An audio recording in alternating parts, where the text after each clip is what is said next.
നമ്മളെല്ലാവരും പലതരത്തിൽ മറ്റുള്ളവർക്ക് വേണ്ടി പ്രാർത്ഥിക്കുന്നവരാണ്, മറ്റുള്ളവർക്ക് വേണ്ടി പ്രാർത്ഥിക്കാനായിട്ട് പരിശ്രമിക്കുന്നവരാണ്, പലപ്പോഴും പ്രാർത്ഥിച്ച് വയ്യാണ്ടായവരുമാണ്. അപ്പോൾ എങ്ങനെ നമ്മുടെ പ്രാർത്ഥനകൾ, പ്രത്യേകിച്ച് മധ്യസ്ഥ പ്രാർത്ഥനകൾ ദൈവസന്നിധിയിൽ പെട്ടെന്ന് എത്തിക്കാം, അല്ലെങ്കിൽ ഫലദായകമാക്കാം, ഉത്തരം കിട്ടാം എന്നുള്ളതിനെ പറ്റിയാണ് പ്രത്യേകമായിട്ട് നമ്മളിന്ന് ചിന്തിക്കുന്നത്. അതിനു മുമ്പായിട്ട് പ്രത്യേക ഒരു കാര്യം പറയാനുള്ളത്, അതായത് ഈ അവസാനിട്ട വീഡിയോ പെരുമാറ്റക്രമം ശ്രദ്ധിച്ചാൽ അനുഗ്രഹമായിരിക്കും എന്ന ഒരു വീഡിയോയെ തുടർന്ന് പലർക്കും പല എതിരെ അഭിപ്രായങ്ങളും അതുപോലെ അസ്വസ്ഥതകളും ഉണ്ടായതായിട്ട് അറിയാനായിട്ട് കഴിഞ്ഞിരുന്നു. അപ്പോൾ എന്ത് തന്നെയാണെങ്കിലും പരിശുദ്ധ അമ്മയ്ക്കാണെങ്കിൽ പോലും പോസിറ്റീവായിട്ടാണെങ്കിലും ദൈവഹിതം കേട്ടപ്പോൾ ഒരു അസ്വസ്ഥത വന്നിരുന്നു. അതുകൊണ്ട് പിന്നെ ഒരു നാടൻ ഭാഷയിൽ പറഞ്ഞാൽ എൻ്റെ കാര്യത്തിൽ ഈ ഒരു കാര്യം പറഞ്ഞു കഴിഞ്ഞാൽ ഉള്ള വില പോകും എന്ന് അറിയാമായിരുന്നിട്ട് തന്നെയാണ് ഈ ഒരു വിഷയത്തെ പറ്റി പ്രത്യേകമായിട്ട് പറയാനായിട്ട് പരിശ്രമിച്ചത്. പിന്നെ എന്താണെന്ന് വെച്ച് കഴിഞ്ഞാൽ എസ്ര 7:10 വചനത്തിലെല്ലാം പറയുന്നത് പോലെ കർത്താവിൻ്റെ നിയമം പഠിക്കാനും അനുഷ്ഠിക്കാനും അവിടുത്തെ അനുശാസനങ്ങളും പ്രമാണങ്ങളും ഇസ്രായേലിൽ പഠിപ്പിക്കാനും അവൻ ഉത്സുകനായിരുന്നു. അതുകൊണ്ട് കർത്താവിൻ്റെ ആത്മാവ് പ്രചോദനം നൽകുന്ന കാര്യങ്ങൾ ഇതുവരെ ഞാൻ പറഞ്ഞിട്ടുണ്ട്, ഇനിയും ഞാൻ പറയും. പിന്നെ അഭിപ്രായ വ്യത്യാസമുള്ളവരുടെ അടുത്ത് പറയാനുള്ളത് പൗലോസ്ലീഹ പറഞ്ഞതുപോലെ ഫിലിപ്പി 3:15 നിങ്ങളിൽ ആരെങ്കിലും ഏതെങ്കിലും കാര്യത്തിൽ ഭിന്നമായി ചിന്തിക്കുന്നെങ്കിൽ അവൻ കർത്താവിനോട് ചോദിക്കട്ടെ, അവിടുന്ന് അവനെ അത് വെളിപ്പെടുത്തി തരും. അപ്പോൾ നമ്മുടെ വിഷയം അതല്ല, മധ്യസ്ഥ പ്രാർത്ഥനയാണ്. അപ്പോൾ നമ്മൾ ഈ ഒരു കാര്യത്തിനെ പറ്റി ചിന്തിക്കുകയാണെങ്കിൽ, അതായത് നമ്മൾ ഒത്തിരി പ്രാർത്ഥിച്ച് എന്താ പറയുക, വയ്യാണ്ടായി ഒരു ഉത്തരം കിട്ടുന്നില്ല എന്ന് വിചാരിച്ച് ചിലപ്പോൾ പ്രാർത്ഥിക്കാതിരിക്കുന്ന, അല്ലെങ്കിൽ ചിലർക്ക് വേണ്ടി പ്രാർത്ഥിക്കുന്നത് നിർത്തിപ്പോയവരൊക്കെ ഉണ്ടാവാം.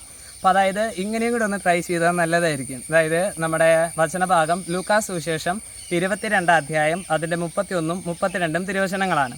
വചനം എങ്ങനെയാണ്? ശിമയോൻ ശിമയോൻ, ഇതാ സാത്താൻ നിങ്ങളെ ഗോതമ്പ് പോലെ പാറ്റാൻ ഉദ്യമിച്ചു. എന്നാൽ നിന്റെ വിശ്വാസം ക്ഷയിക്കാതിരിക്കാൻ വേണ്ടി ഞാൻ നിനക്ക് വേണ്ടി പ്രാർത്ഥിച്ചു. നീ തിരിച്ചു വന്ന് നിന്റെ സഹോദരരെ ശക്തിപ്പെടുത്തണം. അപ്പോൾ നമുക്ക് നോക്കിക്കഴിഞ്ഞാനായിട്ട് കാണാനായിട്ട് സാധിക്കും.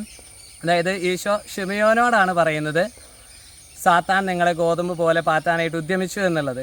പക്ഷേ അവിടെ വചനത്തിൽ നോക്കിയാൽ അറിയാം, ശിമയോനെ മാത്രമല്ല മുഴുവൻ ശിഷ്യഗണത്തെയാണ് സാത്താൻ ഗോതമ്പ് പോലെ പാറ്റാനായിട്ട് ഉദ്യമിക്കുന്നത്. പക്ഷേ ഈശോ പ്രാർത്ഥിക്കുന്നത് ശിമയോന് വേണ്ടി മാത്രമാണ്.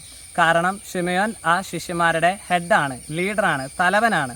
അപ്പോൾ നമുക്കറിയാം, ഒരു യുദ്ധത്തിലാണെങ്കിൽ ആ രാജാവിൻ്റെ ജീവൻ എടുത്തു കഴിഞ്ഞാൽ എതിർ സൈന്യം വിജയിച്ചതായിട്ട് എന്താ പറയുക പ്രഖ്യാപിക്കപ്പെടും. ഇപ്പോൾ ചെസ്സ് കളിക്കുകയാണെങ്കിൽ നിങ്ങൾക്ക് അറിയാൻ പറ്റുമായിരിക്കും, എത്ര കരുക്കൾ ഓപ്പോസിറ്റ് ടീമിൽ ബാക്കിയുണ്ടെന്ന് അറിഞ്ഞാലും അല്ലെങ്കിൽ ഉണ്ടെന്നുണ്ടെങ്കിലും ആ രാജാവിൻ്റെ തല പോയി കഴിഞ്ഞാൽ എന്താ പറയുക ഒരു കാര്യമില്ല, മറ്റേ ആൾ കളി വിജയിച്ചു.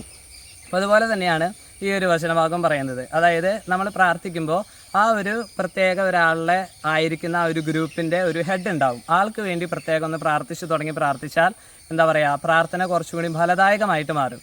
എൻ്റെ ഒരു മനസ്സിലേക്ക് ഒരു അനുഭവം വരുന്ന ഒരു ചെറുപ്പക്കാരൻ, ആ ചെറുപ്പക്കാരൻ്റെ കുടുംബത്തിൽപ്പെട്ട കസിൻ പയ്യന് വേണ്ടിയിട്ട് കുറച്ച് വർഷങ്ങളായിട്ട് പ്രാർത്ഥിക്കുകയായിരുന്നു. ആ കസിൻ പയ്യൻ എന്താണെന്ന് വെച്ച് കഴിഞ്ഞാൽ ഈശോയുടെ ഹിതത്തിനനുസരിച്ചല്ല പോകുന്നത്, ദൈവത്തിന് ഓപ്പോസിറ്റായിട്ടാണ്. അപ്പോൾ ഈ ചെറുപ്പക്കാരൻ പയ്യൻ ഒരുപാട് നാളായിട്ട് പ്രാർത്ഥിച്ചിട്ടും ഒരു മാറ്റവും കാണുന്നില്ല. ആ ഇടയ്ക്കാണ് ഈ ഒരു വചനഭാഗം പ്രത്യേകം ഈ പ്രാർത്ഥിച്ചുകൊണ്ടിരുന്ന ഈ ചെറുപ്പക്കാരൻ കേൾക്കാൻ ആയിട്ട് ഇടയായത്.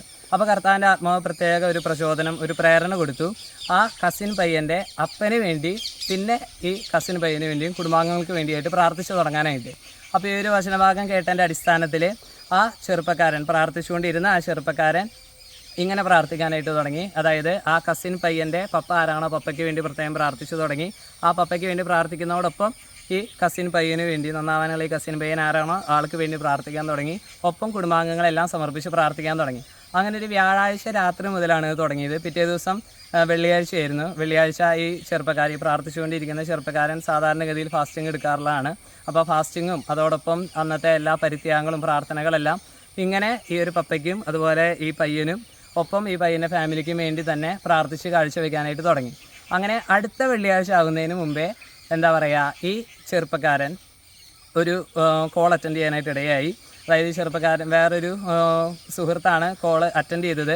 അതായത് ഈ ചെറുപ്പക്കാരനെ അന്വേഷിച്ചിട്ട് ഏത് പയ്യന് വേണ്ടിയാണോ പ്രാർത്ഥിച്ചുകൊണ്ടിരുന്നത് ആ കസിൻ പയ്യൻ്റെ പപ്പയും ആ ഫാമിലിയും ഈ ചെറുപ്പക്കാരൻ, ഈ പ്രാർത്ഥിച്ചുകൊണ്ടിരുന്ന ചെറുപ്പക്കാരനെ കാണണം, സംസാരിക്കണം എന്ന് പറഞ്ഞിട്ട് പ്രത്യേകമായിട്ട് വിളിച്ചു. കുറച്ച് നാളുകൾക്ക് ശേഷമാണ്. അതായത് അതിനിടയിൽ അവർ തമ്മിലൊരു ബന്ധമൊന്നും ഉണ്ടായിരുന്നില്ല. പ്രത്യേകിച്ച് മാത്രമല്ല, രണ്ടുപേരും രണ്ട് ദൂര സ്ഥലത്താണ്. മാത്രമല്ല ദൈവഹിതം നിറവേറ്റിക്കൊണ്ട് പോകുന്നവരും ദൈവഹിതത്തിന് എതിരെ പോകുന്നവരും തമ്മിൽ പ്രത്യേകിച്ച് വലിയ കണക്ഷനൊന്നും ഉണ്ടാവില്ലല്ലോ. നമ്മുടെ പൗലോസ്ലീഹ പറയുന്നത് പോലെ ക്രിസ്തുവിനും ബലിയാലും അവർക്ക് എന്താണ് ബന്ധം എന്നെല്ലാം ചോദിക്കുന്നത് പോലെ അപ്പോൾ ഇങ്ങനെ കാണാനായിട്ട് ആഗ്രഹിച്ചു. പിന്നെ വന്ന് ഒരു ദിവസം ഒരാഴ്ചയ്ക്കുള്ളിൽ ഇതെല്ലാം നടന്നു. വന്ന് കാണാനും സംസാരിക്കാനും അങ്ങനെ നല്ലൊരു സ്നേഹത്തിൽ വേറെ ലെവലായിട്ട് ഈശോ അത് കൊണ്ടുപോയി. അപ്പോൾ ഈ തിമോഥോസിന് എഴുതിയ 1-ാം ലേഖനം 2-ാം അധ്യായം 2-ാം വാക്യത്തിൽ പ്രകാരമാണ് വചനം പറയുന്നത്. അതായത് നിങ്ങൾ ശാന്തവും സമാധാനപൂർണ്ണമായ ജീവിതം നയിക്കാൻ വേണ്ടിയിട്ട് നിങ്ങളുടെ രാജാക്കന്മാർക്കും ഉന്നത സ്ഥാനികർക്കും വേണ്ടി പ്രാർത്ഥിക്കണം. അപ്പോൾ നമ്മുടെ ഈ കുർബാന ക്രമത്തിലൊക്കെ ഇപ്പോൾ കുർബാനയിൽ ശ്രദ്ധിച്ചാൽ നമുക്കറിയാം, മിശിഹായുടെ സഭ മുഴുവൻ്റെയും തലവനായ ലയോ പാപ്പയ്ക്ക് വേണ്ടി, അതായത് മാർപ്പാപ്പയ്ക്ക് വേണ്ടി പ്രാർത്ഥിക്കുന്നു. പിന്നെ മേജർ ആർച്ച് ബിഷപ്പിന് വേണ്ടി പ്രാർത്ഥിക്കുന്നു. പിന്നെ ആർച്ച് ബിഷപ്പിന് വേണ്ടി, ബിഷപ്പിന് വേണ്ടി, പിന്നെയാണ് മുഴുവൻ ദൈവജനത്തേക്ക് എത്തുന്നത്. അപ്പോൾ ഈ പ്രാർത്ഥനയുടെ ഒരു രീതി ഇങ്ങനെയാണ്. നമ്മൾ ബൈബിൾ നോക്കിയാലും നമ്മുടെ കുർബാനക്രമം ലിറ്ററേച്ചറൊക്കെ നോക്കിയാലും നമുക്ക് കാണാനായിട്ട് സാധിക്കും. അപ്പോൾ നമ്മളും ഇത് പതുക്കെ വന്ന് പ്രാർത്ഥനകളിലേക്ക് അപ്ലൈ ചെയ്ത് കൊണ്ടുവന്നു കഴിഞ്ഞാൽ നല്ലതായിരിക്കും. അതായത് കൂടുതൽ ആ പ്രാർത്ഥന സ്വീകാര്യമാകാനും പെട്ടെന്ന് ഉത്തരം കിട്ടാനല്ല. ഇപ്പോൾ ചുരുക്കി പറയുകയാണെങ്കിൽ, ഇപ്പോൾ ഒരു കുടുംബത്തിൻ്റെ ലെവലിലാണ് പ്രശ്നം. ഒരു കുട്ടിക്ക് വേണ്ടിയാണ് നിങ്ങൾ പ്രാർത്ഥിക്കുന്നതെങ്കിൽ അപ്പോൾ ആ കുട്ടിക്ക് വേണ്ടി പ്രാർത്ഥിക്കുന്നു. അപ്പോൾ ആ കുട്ടിയുടെ പപ്പ ആരാണെങ്കിൽ ആ പപ്പയ്ക്ക് വേണ്ടി, കുടുംബനാഥൻ അല്ലെങ്കിൽ കുടുംബനാഥയ്ക്ക് വേണ്ടിയിട്ട്, പിന്നെ ആ കുട്ടിക്ക് വേണ്ടിയിട്ട്, ഒപ്പം ആ ഫാമിലിക്ക് വേണ്ടിയിട്ട് പ്രാർത്ഥിക്കുന്നു. ഇനിയിപ്പോൾ ഒരു ഓഫീസ് ലെവലിലാണ് പ്രശ്നം. ഒരു സ്റ്റാഫിന് വേണ്ടിയാണ് പ്രാർത്ഥിക്കുന്നതെങ്കിൽ അപ്പോൾ ആ സ്റ്റാഫിന് വേണ്ടി പ്രാർത്ഥിക്കുന്നു. അപ്പോൾ അതിന് മുമ്പായിട്ട് ആ എന്താ പറയുക, സ്റ്റാഫിൻ്റെ ഒരു ഹെഡ് ഓഫീസർ ഉണ്ടാവുമല്ലോ, ഹെഡ് ഓഫീസർ പ്ലസ് ആ സ്റ്റാഫ് പ്ലസ് മുഴുവൻ സ്റ്റാഫുകൾക്ക് വേണ്ടി പ്രാർത്ഥിക്കുന്നു. ഇപ്പോൾ ഒരു ഇടവകയുടെ ലെവലിലാണ് പ്രശ്നമെങ്കിൽ സ്വാഭാവികമായിട്ടും ആരായിരിക്കും ഹെഡ്? ഇടവക വികാരിച്ചനായിരിക്കും. അപ്പോൾ ആ വികാരിച്ചിന് വേണ്ടി പ്രാർത്ഥിക്കുന്നു. ഒപ്പം ആ ഇടവക അംഗത്തിന് വേണ്ടി പ്രാർത്ഥിക്കുന്നു. മൊത്തം ഇടവക അംഗങ്ങൾക്ക് വേണ്ടി പ്രാർത്ഥിക്കുന്നു. ഇങ്ങനെ നമുക്ക് നോക്കിക്കഴിഞ്ഞാൽ ഒരുപാട് ഇക്വേഷൻസ് ഉണ്ടാക്കിക്കൊണ്ട് പോകാം നമ്മുടെ പ്രശ്നത്തിൻ്റെ ആ തലങ്ങളനുസരിച്ച്. അപ്പോൾ നിങ്ങൾ ഒരു കാര്യം ശ്രദ്ധിക്കണം, അതായത് ഈ ഹെഡായിട്ടിരിക്കുന്ന ആളുടെ പ്രശ്നം കൊണ്ടാണ് ഇതെല്ലാം സംഭവിക്കുന്നതെന്ന് വിചാരിക്കരുത്. അങ്ങനെയാണെങ്കിൽ മാർപ്പാപ്പയ്ക്കൊക്കെ എന്തുമാത്രം പ്രശ്നങ്ങളായിട്ട് നമ്മൾ കൂട്ടണം. അപ്പം അങ്ങനെയല്ല. ഇപ്പോൾ പത്രോസ്ലീഹയാണ് നമ്മൾ നോക്കുകയാണെങ്കിൽ, പത്രോസ്ലീഹയ്ക്ക് ഒരു പ്രശ്നമായിട്ടല്ല ഈശോ അങ്ങനെ പ്രാർത്ഥിക്കുന്നത്. പത്രോസ്ലീഹയിലുള്ള വിശ്വാസം വർദ്ധിക്കാനും പത്രോസ്ലീഹ തിരിച്ചു വന്ന് അവരെ ശക്തിപ്പെടുത്താനും വേണ്ടിയിട്ടും കൂടിയാണ് ഈശോ അങ്ങനെ പ്രാർത്ഥിക്കുന്നത്. പിന്നെ അതിനേക്കാൾ ഉപരിയായിട്ട് ഇത് വലിയൊരു ആത്മീയ രഹസ്യം കൂടിയാണ്. ചിലപ്പോൾ ഹെഡായിട്ടുള്ളവർക്ക് പ്രശ്നങ്ങളുണ്ടാവാം, അതിലൂടെ സോൾവ് ചെയ്ത് വരാനാവും. അല്ലെങ്കിൽ ഈശോ ആഗ്രഹിക്കുന്ന തരത്തിൽ ചിലപ്പോൾ അവരിലൂടെ നേരിട്ടാവാം. അല്ലെങ്കിൽ എല്ലാതെ തന്നെ കർത്താവിൻ്റെ ആത്മാവ് പ്രചോദിപ്പിച്ച് നേരിട്ട് എല്ലാ പ്രശ്നങ്ങളും സോൾവ് ചെയ്ത് കൊണ്ടുവരുന്നതാവാം. അതെങ്ങനെയാണെങ്കിലും കർത്താവിന് വിട്ടേക്കുക.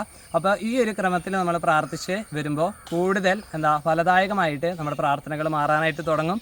അതിനുള്ളൊരു കൃപ ഇത് കേട്ടുകൊണ്ടിരിക്കുന്ന നിങ്ങൾക്കെല്ലാവർക്കും ഈശോ പ്രത്യേകം തരട്ടെ എന്ന് പ്രാർത്ഥിക്കുന്നു. ഈശോ അനുഗ്രഹിക്കട്ടെ.